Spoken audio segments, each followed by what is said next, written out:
It's the Bleav in Texans podcast brought to you by FanDuel. And finally, there's some news in the NFL as we approach the draft. Obviously, Will Anderson gets his contract extension.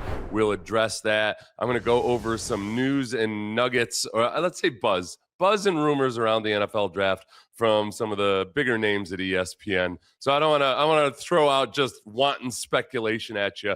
But with the Texans selecting 28th, some news and rumors and buzz that might affect the Texans down at 28. And then we'll also get to the Dexter Lawrence trade, which was consummated by the Bengals with a ridiculous compensation, number 10 overall pick. We'll start off with the buzz. We'll move on into Will Anderson, and then we'll get to the Dexter Lawrence and also a little nugget about Trent Williams and his extension as well. But if you go to ESPN, a couple articles where they kind of recapped everything that they're hearing from Matt Miller, Jordan Reed, Field Yates, and Adam Schefter. First big one that caught my eye is one that depresses me a little bit, and it's this. Who will be the first defensive tackle taken? Miller, Reed, and Yates unanimously agreed that it's going to be Kaden McDonald out of Ohio State. I like Kaden McDonald. He reminds me a lot of Tim Settle. And with Tim Settle getting a nice hefty contract in Washington, he'd be a good replacement. Jordan Reed says this: we're all in agreement here because McDonald has been the most consistent defensive tackle, and he's healthy. Caleb Banks out of Florida is another top DT prospect, but he just had foot surgery. More on that in a second. McDonald doesn't only withstand his gaps, but he can also penetrate the first level and make plays in the backfield. In a league that's starved for consistent run defenders, he will likely be picked inside the top 40. Now, it's not a great year for defensive tackles, but there's a bunch of guys kind of compressed either in the late first round or early second round. Caleb McDonald seems to be the guy, according to just the buzz around everybody that they've been talking to, that is the most maybe dependably highest floor guy for a defensive tackle. He doesn't have a lot of electrifying athletic traits that suggest he's going to be a 10-sack interior defensive lineman or anything. But the one thing that he did at Ohio State was he produced just a ridiculous number of tackles for a loss. David Culley might call him a football playing Jesse. And that's what he is. And I think there's upside there, especially when you combine him with Rod Wright, put him in this scheme where you really allow guys to play very aggressively, polish up his technique. I think the Texans will like him, but I think they'll like a lot of the other guys like Peter Woods and Christian Miller. And it seems like the classic situation where if Caserio doesn't have McDonald ranked way above those guys, he might be content to either trade back or draft somebody else at number 28 and take one of those defensive tackles if he still likes them at number 38. The most polarizing player, according to Field Yates, is Peter Woods out of Clemson. And this echoes what we've heard from either a lot of anonymous scouts or just evaluations. Quote, scouts point to not enough production, a lack of ideal size, and uncertainty of what scheme fit is best for Woods at the NFL level. Some still believe he'll go in the first round, but other evaluators are much warier on his pro outlook. Unquote. I think that's pretty much the consensus take right now. The one thing about Peter Woods that's a little bit confusing, or at least where you see some teams might see it differently, was the different ways that he was used in college, and that he looked like one type of prospect when he's playing on the edge, another when he's playing down at nose tackle. I think this is one of those classic situations where the position coach's opinion might matter a lot. Rod Wright might really, and he's got a lot of credibility now, in the work he's done with these defensive tackles. He might be high on Peter Woods, might be low on him. I have zero clue, but I'm guessing his opinion is going to weigh in on this maybe more heavily than it might otherwise, because there's a little bit of speculation about what his ceiling is. Next nugget: how many draft trades will there be in round one? Miller, Reed, and Yates all said somewhere between 5 to 8 trades. 8 trades would be a lot. Schefter said that he actually doesn't expect a lot of trades because most teams that he talks to are interested in moving back. Now, that's where, all right, I get that a lot of teams want to move back. That doesn't necessarily mean that there's not going to be a lot of trades, because there might be a lot of teams like the Texans that are thinking about moving up, perhaps. Since 2005, there have been 7 trades into the first round to draft somebody after the 25th pick. So last year, the Texans were one of those 7 trades since 2005. It's usually for a quarterback.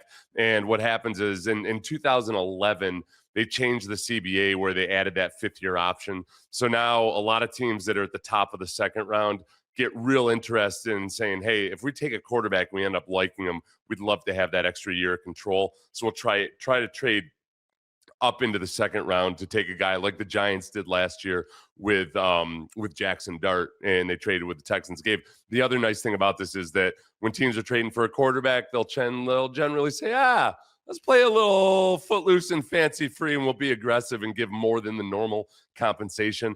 And it's hard for a guy like Nick to turn that down when he gets really intrigued by it. Quick note. We discussed this with Nick Wright when we had him on Sports Radio 610. Remember there was that report last year that after the Texans traded out of the first round, they had tried to trade back into the first round, presumably for one of the 2 offensive tackles that were still remaining there. We asked Nick about that point blank, and he said, nope, that's not true. Never tried to do it. So take every single thing you hear with a grain of salt. I think that's the kind of thing Nick is actually pretty open about. So I don't think he would have bald-faced lied. Is it bald or bold? Please let me know in the comments. I've never been sure about that. This is where it gets interesting with the Texans. From Schefter, the 2 teams that seem to be most interested in Simpson are the Jets and the Cardinals. The Jets hold the number 16 pick in the middle of round 1 and the number 33 pick at the top of round 2. The Cardinals hold number 34 in round 2 right behind the Jets. So if Arizona wants to leapfrog New York, you can not only land Simpson, but also get the 5th-year option on his rookie contract by taking him in round 1. So this is where it'll be really interesting on draft night to watch Tai Simpson, and he starts to likely slide past 15. But then there's some prospects that the Texans might like sitting there around 16 or 17, but they know that there might be a potential trade back to one of those teams in the second round. Look, I'm greedy on draft night. I prefer not to take the cautious approach. I'd be a horrible GM. I would bankrupt my team probably within 1.5 years. I would go full Bill O'Brien. I know what Bill O'Brien didn't know about himself at the time. I know about myself this. I lack the discretion. I lack the parsimoniousness. I lack the just calm-headed, level-headed, long-term approach to things. I want my candy and I want it now. And Nick's a lot more methodical than I am on that.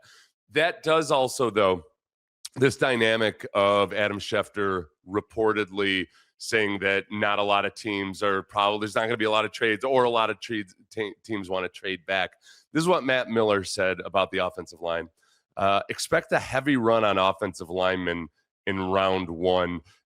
One scout predicted as many as 8 offensive tackles and 2 guards at the latter position. Penn State's Ioane could be a top 14 selection, and Texas A&M's Chase Bisontis could sneak in as a late first-round pick. I think Bisontis, from just me reading the tea leaves and looking at the scouting reports, the anonymous reports, all of those things, it feels like Chase Bisontis is that classic guy that a lot of teams really like at the top of the second round. But I see so much buzz about him, about how some guys absolutely love him. It reminds me a little bit of Titus Howard and different prospects, but this is what the kind of buzz that I was hearing about Titus Howard in the second round back in that draft year so long ago. I don't even remember which year it was. It seemed to me like that was a guy that was definitely going to get picked in the second round. And remember, the Eagles leapfrog the Texans to take that offensive tackle whose name I can't remember right now. And one of the reasons I can't remember his name is because I don't believe he's in the NFL any longer. He played like 4 different teams over several years, and Titus Howard ended up being a much better pick there, despite much consternation from Texans fans. Next nugget, this one caught my eye. Jordan Reed gave the ceiling and the floor for Kenyon Sadiq, the tight end out of Oregon. And I know a lot of you guys are very interested in Kenyon Sadiq. He said Sadiq has a tighter range due to the lack of tight end depth for teams picking in the teens. So teams like the Ravens are an obvious landing spot at 14. The Vikings are at number 18, and this might be TJ Hawkinson's last season. The Panthers at number 19. Those teams all make sense. And man, I hate it whenever the Ravens are involved with potentially having a draft position that the Texans want but can't get to. And a lot of this goes back to the Ravens having Kyle Hamilton just fall into their hands because the Texans decided to trade back and draft Kenyon Green instead. So Kenyon Sadiq could be one of the guys or an offensive lineman or a defensive tackle like Kaden McDonald. Those are a few of the guys that I could see the Texans maybe at 28 sitting there and just like last year say, all right, this guy's still sitting there at 17 or 18. Let's get the hell up there and draft him. So Sadiq, very, very interesting. This isn't a rumor, but it's interesting and relevant. Just something for you to keep your head on a swivel come draft night. The NFL is speeding up the first round starting Thursday night. So the NFL shortened the time that each team's allowed to have for first round picks, reducing it from 10 to 8. So when everything's very fast and furious, if I recall correctly, back in the day, it used to be 15 minutes, which was way too long. They reduced it down to 10, and now they're reducing it down to 8. So all these trades and everything, I feel like this is targeting the Texans because we damn well know that Nick Caserio loves them a good trade or 17 on draft weekend, and it's going to make it that much harder for them to execute some of these things. Nick will adjust. He will adapt. I trust. We'll see. We got to check in with these after the draft to see if they change at all. Right now, the Texans are plus 2,000 to win the Super Bowl. That's stayed pretty solid and stable throughout draft season, but plus 2,000 on FanDuel. So bet $100, get yourself a cool $2,000 out of it on FanDuel. On to Will Anderson. The news that we all expected at some point between now and training camp was that Will Anderson did indeed sign his extension with the Houston Texans, a 3-year extension for $150 million. And the way these things get reported really, really annoys me because it's an extension that starts in 2028. And as one of the people on The Athletic put it very succinctly, this is in a reply to an Athletic article which just showed the 3-year extension, which makes it sound like it starts immediately and you just gave this guy $50 million per year. It starts after these next 2 years that Will's already under contract. And as Nate F. said, before y'all freak out, remember, Anderson has the 4th and 5th year left of his rookie deal at $11.2 million and $21.5 million. So when you add those to this deal, it's actually 5 years for 182.7, which equates to $36.5 million per year on average over the span of that deal, way less on average than Parsons and Garrett. And this is, I don't want to get too nerdy here, but it's not like it's hard math or anything. Micah Parsons signed a contract with the Packers where it was 4 years and it averaged out to $46.5 million per year that the Packers started paying immediately. That's not the exact cap hit every single year. But it's important and it matters because Will Anderson is now the highest paid defensive lineman and the highest paid non-quarterback right now. 2 years from now, it will be different. And this is something that Caserio has done that I think is really, really smart. And I think he's very proactive. He's the opposite of Jerry Jones in the way he handles these things. Jerry Jones waits and waits and waits, and all of a sudden it's prohibitive to sign some of these guys that he could have signed 2 years ago. And it's hard to operate that way, and it's hard to retain the guys that you really like. The thing about Will Anderson is, you have zero concerns about whether he's going to stay motivated or keep working hard or any of those ridiculous things that really don't happen all that much anymore. I think partly because guys, by the time they play out their first contract, if they were a first rounder, they've already made, Will Anderson's already made $30 million. He's passed that test with flying colors. He's already ridiculously rich. Now he's just even more ridiculously rich. But the things that motivate him, all those intrinsic things, those things are already there. But you get ahead of it, and because he's the guy that you trust and he's made of the right kind of stuff, you pay him now. And what you hope is with all of these guys that they're not the kind of guys like Dexter Lawrence who's going to be agitating for a new contract within 2 years. And so far, so good on that front. We're still very early into this period where they've extended Nico Collins, they've extended Derek Stingley, and they've extended Will Anderson, Jalen Petrie. As long as those guys accept the old The old way of doing it is, hey, here's a bunch of guaranteed money. The deal is, cool, you understand that if you keep up your play, you're going to be underpaid within a few years. And we saw that with J.J. Watt. J.J. Watt said that after he signed his $100 million contract, was that he knew that if he keeps playing the way he should play, that he'll be underpaid. I think Will is that kind of a guy. If you look at previous defensive linemen who have been the highest paid defensive linemen when they signed the contract, Aaron Donald was in 2018 and ended up being a part of a Super Bowl winning effort in 2022. Well, he was on the second to last year of that original deal.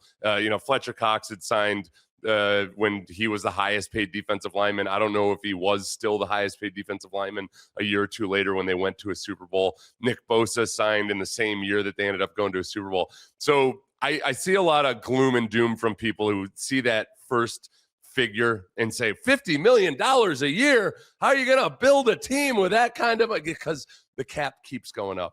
It's been rising at about 9% per year over the last few years with the new TV deal, new revenue streams. You wonder why they're going into flag football so hard and try to expand internationally. All of that revenue gets added to the mix to increase the salary cap. So 2 years from now, the cap's going to be higher. Some other pass rusher will probably be the new highest paid defensive lineman, but you get out in front of it and you don't have to worry about it as much. The Texans they're perilously close, though. I mean, at some point, because they've drafted so well on defense, there could come a point in a few years where they're kind of like the Lions and they got to start letting go of guys like David Montgomery or guys that they really like. As of right now, it's not a concern.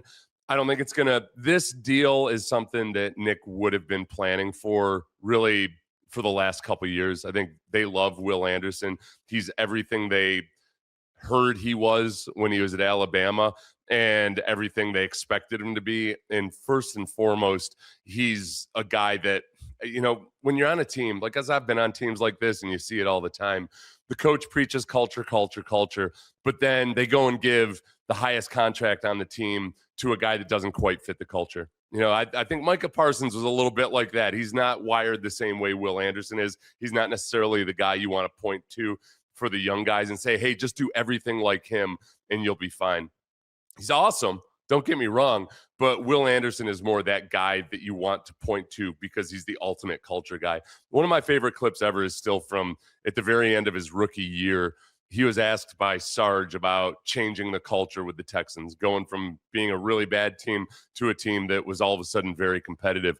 And it's one of my favorite answers of all time because I think it's rare that you see somebody this mature that has this much of a selfless attitude about how he should operate in a building, especially when he's a star player. Here is Will. Just go show love. Let's just have energy. Let's just, wherever we walk by, whether it's a nutritionist, custodian, security guard that's at the front, like, how can we make them feel love for coming here, working for the Texans, the stadium, everything like that? So no matter who it is, and that's how you change your culture. That's how you get everybody, wanting to be a part of something special. Like, they just probably over there just standing around, but you come in and you say, hey, how you doing today? I hope you have a great day. Now they look forward to coming back to work. You know what I'm saying? I think it's the same thing in the locker room. Like, that person may not be feeling the love. What's up, bro? You good? How you doing today? You good? Like, workers, maybe have to be down. You don't know. And I think that's just one thing that's how you change your culture is just speaking to everybody, making everybody feel loved, no matter what your status is, no matter what your rank is. We're all in this together. We're all trying to change the culture. We're all trying to win. So just be as one, and we'll have fun doing it. Yeah, and he is a pure beam of football goodness. And there's so many things about him that remind you of D'Amico Ryans when D'Amico Ryans was a player. Because D'Amico, for you kids out there, you might not realize this. D'Amico's so, happy-go-lucky and always positive and everything. And he was like that as a player. He was incredibly violent on the football field. He had that whole duality of man thing just nailed down. He was at home with his shadow self, his dark and evil football playing self. Wasn't dirty, but he's very, very, very violent, but also just a saint off the field. And that's what Will Anderson is. And I think, when the Texans drafted Will Anderson, they said that D'Amico basically drafted a younger version of himself, different position and everything, but wired the same kind of way. I also, as Sean Pendergast pointed out to me this morning on Sports Radio 610, This right here is emphatic, slamming the door shut on any debate about whether Will Anderson was worth the trade up or not. He 100% emphatically was. So if you listen to that clip of Will and you watch his highlights, you watch him getting two strip sacks in the Patriots game, plus a strip sack that led to a touchdown the week before in the Steelers game. Yeah, that money is worth it when you're making plays like that impact the outcome of playoff games. Obviously didn't impact the Patriots game outcome enough, but it was one of the things that was keeping the Texans having any chance at all of winning that. And we'll get into all the other discussions about the offense later in the offseason, or at least after the draft. Right now, the Texans are plus 950 to win the AFC on FanDuel. That's sixth best odds, tied with the Broncos. The Jags are down at plus 1,700. So if that pure beam of energy makes you feel like this guy's going to win an AFC championship, at least, there you go. You've got your opportunity on FanDuel. Dexter Lawrence. I don't know if it's been a week or two since I talked about Dexter Lawrence, but I was intrigued by the Dexter Lawrence potential trade. He ends up getting traded to the Bengals for a number 10 overall pick. And as Schefter reported, he passed the physical. The trade is official. Newly acquired DT Dexter Lawrence is signing a 1-year, $28 million contract extension with the Bengals. So in the end, Lawrence gets the trade he wants while being contractually tied to Cincinnati for the next 3 seasons. This is the kind of extension that makes it feel like, okay, Dexter Lawrence agitating for a trade. Maybe it was a little bit less about the money and more about, I just want to get the hell out of the Giants. I want to be away from this organization ASAP. Even with his new coach, John Harbaugh, who, by the way, has a reputation for having very physical practices. A lot of Giants fans have all of a sudden, or reporters are all of a sudden saying now, well, he doesn't actually like to work all that hard. Look, he's a menacing presence at nose tackle. The more I talked about this and talked about how I was intrigued about Dexter Lawrence because of his potential, and I was cool with the scheme fit and everything, even though it would be different here than it was in New York. The more I also started to hear from people in New York about Dexter Lawrence's year this last year, and that it wasn't just about his overall stats, because those can be dicey for a nose tackle. It was that he just did not seem to be the same player after he dislocated his elbow in 2024. Carl Banks, former outside linebacker for the Giants. These days, they'd call him an edge.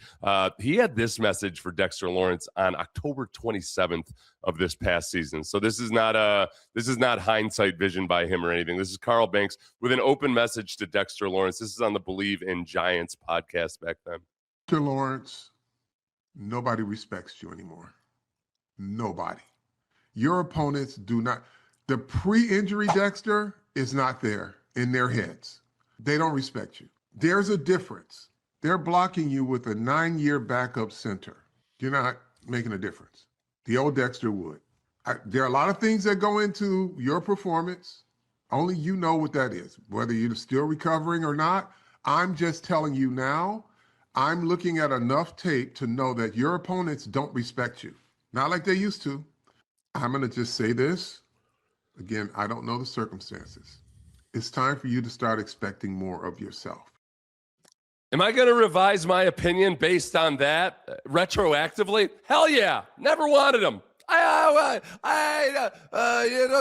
Don't go back and look or search for this. No, I never wanted Dexter Lawrence. I honestly, even without hearing that from Carl Banks or the 2 other Giants fans that reached out to me, one of whom was very educated, the draft compensation alone was enough for me. Yeah, that extension looks nice right now. We'll see how he does with the Bengals of all people. My God, in terms of just being happy with his contract, but the number 10 overall pick, if the Texans wanted to compete with that, you're talking about your number 28, second round this year, and then possibly a future pick to get the points to add up to the number 10 pick overall. So I don't worry about that at all. Trent Williams signed an extension with the 49ers. Remember, there was a lot of buzz potentially before free agency that Trent Williams might get traded away from the 49ers. And I was open to that experiment, as many of you recall. He, according to Elite Loyalty Sports, makes NFL history again, securing a new 2-year, $50 million deal with the 49ers. It includes $37 million fully guaranteed and a $22 million signing bonus, making him the first non-QB in NFL history to surpass $400 million in contracts and $225 million in guarantees in his career. The man has made a lot of money, and he was traded to the 49ers back when I was hoping that the Texans, remember, Trent Williams was living in Missouri City, just sitting at home, sitting out a year, and the Texans could have had him for whatever it was. It was a couple of mid-round picks. 49ers took him, and it's been a path to glory ever since. In hindsight, now that the Texans, when I was interested in Trent Williams, that was before the Texans had done anything to address the offensive line. It would have probably required Ariante Ursary moving to right tackle and having Trent Williams at left. I would have been cool with that. I wouldn't have been super enthusiastic about Ariante Ursary getting shifted around, but it made a lot of sense at the time. Now that the Texans were more aggressive in addressing the offensive line and making some improvements, and now they might spend maybe they spend another draft pick in the first couple rounds on an offensive lineman. I'm not as eager for a move like that, and I haven't talked about it in at least a few weeks. But we'll see. We'll have to check this year and next year, as he's right around 40 years old or so, see if he stays healthy and everything. And if you guys can come back and say retroactively, Seth, you're an idiot for ever being interested in that deal. That is it for today. It's the Bleav in Texans podcast. I'll have some more stuff on the Will Anderson trade with some Will Anderson highlights and whatnot on my YouTube channel, The Seth Payne Show. And you can always catch me on Sports Radio 610 from 6 a.m. to 10 a.m. with my co-host, Sean Pendergast. It's the Bleav in Texans podcast brought to you by FanDuel. Please leave a 5-star review on Apple. If you're watching on YouTube, like and subscribe. And everybody have a great one.